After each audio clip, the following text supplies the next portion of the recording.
آج ایک سیاسی سطح پر بڑی مثبت پیش رفت ہوئی ہے۔ علی امین گنڈاپور وزیر اعلیٰ خیبر پختونخوا، ان کی ملاقات ہوئی ہے وزیر اعظم شہباز شریف سے، اور ملاقات کے بعد جو ان کی جوائنٹ سٹیٹمنٹ جاری کی ہے وزیر اعظم ہاؤس نے، اس میں انہوں نے کہا ہے کہ جو جائز مطالبات ہیں وہ پورے کیے جائیں گے اور مل جل کر مسائل کو حل کیا جائے گا۔ جو ٹون اینڈ ٹینر اس جوائنٹ پریس کانفرنس میں تھا جو انہوں نے احسن اقبال کے ساتھ کی باہر نکل کر پرائم منسٹر سے ملاقات کے بعد، اس کے اندر بھی علی امین تھوڑے بدلے ہوئے لگے۔ یہ نہیں معلوم کہ علی امین کے کان میں کسی نے کچھ کہہ کے بھیجا تھا کہ آج لڑائی والی بات نہیں کرنی، کیونکہ ایک پازیٹیو اوورآل پوسچر رکھنا پوری ملاقات کے متعلق بھی، اور وہ باتیں کہنا جس سے جو ٹیمپریچرز بڑھے ہوئے تھے ملک کے اندر، لگتا یہ تھا کہ 2 دفعہ شہباز شریف گئے ہیں کے پی کے اندر اور چیف منسٹر وہاں موجود نہیں تھے، تو ان کے آپس میں یہ جو تناؤ والا معاملہ ہے پاکستان کو آگے چلنے نہیں دے گا۔ اس چیز کی آج ایٹ لیسٹ نفی کی ہے کسی حد تک اس جوائنٹ پریس ٹاک نے۔ میں آپ کو اس کے 2 سٹیٹمنٹ دکھاتا ہوں۔ ایک تو جو انہوں نے وزیر اعظم شہباز شریف سے ملاقات میں مثبت پیش رفت کا ذکر کیا، اس میں ایون عمران خان سے ملاقات اور پولیٹیکل انگیجمنٹ کا بھی ذکر کیا، اور انہوں نے کہا کہ شہباز شریف نے کہا کہ ہاں آپ کی ملاقات کا میں بندوبست کرواتا ہوں، اور پولیٹیکل انگیجمنٹ کا ذکر کر رہے ہیں کہ پولیٹیکلی انگیج کرنا پڑے گا۔ تو مجھے یہ چیز اچھی لگی ہے۔ دکھائیے گا جی کیا کہا انہوں نے۔ آج یہ میری پہلی ملاقات تھی وزیر اعظم صاحب کے ساتھ، اور ظاہری بات ہے چونکہ ہمارا اب حکومتیں تشکیل ہو چکی ہیں، تو اب ہماری جو ایک مقصد ہے کہ عوام کے مسائل، ہمارے صوبے کے مسائل، ہمارے صوبے کے خاص طور پہ امروان کے مسائل، تو اس حوالے سے بات چیت ہوئی۔ اس کے اوپر بڑا پازیٹیو رہا، انہوں نے فل سپورٹ کیا کہ دہانی کرائی، اور جو ہمارے واجبات ہیں اس حوالے سے انہوں نے کہا کہ جو واجب الادا ہماری پیسہ ہے ہمارے صوبے کا، وہ ہمارے صوبے کا حق ہے، وہ انشاءاللہ وہ ادا کریں گے۔ میں نے ان سے یہ بھی کہا کہ جی دیکھیں پولیٹیکل جو ہے انگیجمنٹ ہے خان صاحب کی وہ بہت ضروری ہے،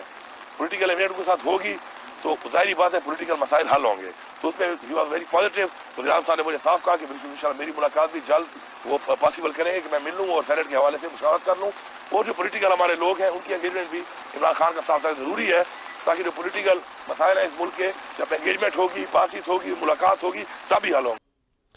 علی امین کا یہ کہنا کہ پولیٹیکلی انگیج کرنا چاہیے عمران خان سے، بالکل صحیح بات ہے، اور تالی دونوں ہاتھوں سے بجتی ہے، کبھی ایک ہاتھ سے نہیں بجتی۔ حکومت وقت کو پہل کرنی چاہیے، لیکن دوسری طرف سے عمران خان سے بھی مثبت رد عمل آنا چاہیے۔ پاکستان کو آگے چلائیں، پاکستان کو جو چیلنجز درپیش ہیں وہ حل سارے مل کے نکال سکتے ہیں، ایک دوسرے سے لڑ کے نہیں نکال سکتے۔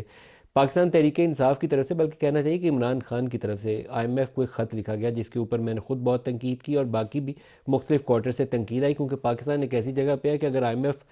فارملی آپ کے ساتھ ایک نئے پروگرام کے اوپر اتفاق رائے نہیں کرتا، جس کے اوپر ہمارے نئے فائنانس منسٹر اورنگزیب نے کہا ہے کہ وہ ایک لمبے عرصے کا پروگرام چاہتے ہیں، ہو سکتا ہے 3 سال کی بجائے وہ 4 سال یا 5 سال کا پروگرام آئی ایم ایف سے کرنا چاہ رہے ہو، اور بڑے سائز کا جس میں فائنینسنگ بھی زیادہ ہو۔ اگر پی ٹی آئی کا خط اس کے اندر رکاوٹ بنتا ہے تو وہ پاکستان کے لیے لمحہ فکری ہے۔ آج عطا اللہ تارڑ نے ایک لنک کو شیئر کیا اور اس کے اوپر انہوں نے سٹیٹمنٹ بھی جاری کی کہ یورپین یونین سے جو جی ایس پی پلس، جس کے نتیجے میں پاکستانی برآمدات کو یورپین منڈیوں میں سہولت ملتی ہے، اس کے اوپر بھی پی ٹی آئی کی جانب سے کہا گیا ہے کہ یہ الیکشن کا معاملہ متنازع ہے، اس لیے پاکستان کو جی ایس پی پلس والی سٹیٹس سے محروم کر دیا جائے۔ یہ چیزیں درست نہیں ہیں۔ پی ٹی آئی کا پورا حق ہے اور ان کو وہ حق ملنا چاہیے کہ جن حلقوں کے اوپر تنازع ہے، فارم 45 اور 47 کے اندر جہاں فرق ہے، اس کے اوپر تحقیق ہونی چاہیے اور ان کو انصاف ملنا چاہیے، ان کو ان کا ڈیو شیئر ریزرو سیٹس میں بھی ملنا چاہیے۔ لیکن ہمارے گھر کے تنازعات نہ یورپین منڈیوں میں جا کے سیٹل ہو سکتے ہیں، نہ آئی ایم ایف کے بورڈ میٹنگ کی زینت بن سکتے ہیں۔ تو علی امین کا دوسرا حصہ آئی ایم ایف کے متعلق بھی ہے، وہ بھی سن لیجئے۔ اس لیٹر کی تو یہی ہوئی ہے کہ دیکھیں ہمارے جو چیئرمین ہیں، بانی چیئرمین عمران خان صاحب، ان کا جو موقف تھا وہ یہ نہیں تھا کہ پاکستان کو پیسہ نہ دیا جائے، ان کا موقف یہ تھا کہ شرطیں رکھی گئی تھی اس میں الیکشن کے اوپر، ایک مینڈیٹ کے اوپر، ہمارا ایک جمہوری حق ہے، ہم اس کے اوپر ایک سوالیہ نشان اٹھا کے ایک بات چیت کر رہے ہیں، اور ہم نے اپیلیں بھی کی ہوئی ہیں، اور ہم امید کرتے ہیں کہ ہمیں وہ دیا جائے گا، لیکن اس کا مطلب یہ نہیں تھا کہ کوئی آپ پیسہ نہ دے پاکستان کو، اللہ معاف کرے۔ اس کا مطلب یہ تھا کہ وہ شرط تھی کہ فری اینڈ فیئر الیکشن، اس کو آپ دیکھ لیں، ایک پوائنٹ تھا اس میں، تو وہ ویسے ہی قائم ہے، اور اس پہ انشاءاللہ ان کو بھی اعتراض نہیں ہے۔